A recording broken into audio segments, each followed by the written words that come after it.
On va partir sur la nationale 118, Julia, où des centaines de personnes ont passé la nuit dans leur voiture. Est-ce que ça bouge finalement, Julia, en ce moment? Est-ce que ça avance?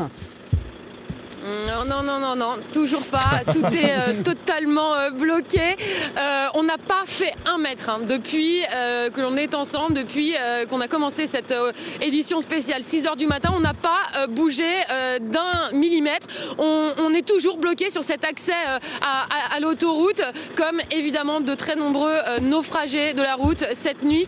Monsieur, vous êtes parti de Chartres avec votre voiture hier. Racontez-nous un petit peu. Je suis parti de Chartres à 12 h et je suis sorti à cette sortie, il était 1 h 30 du matin. Voilà. Vous avez dormi où?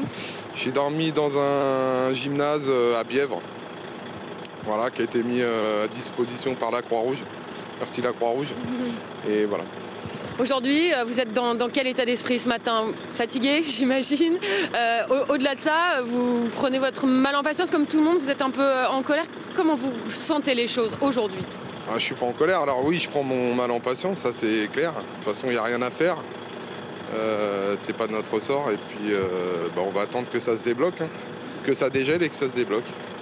Merci beaucoup.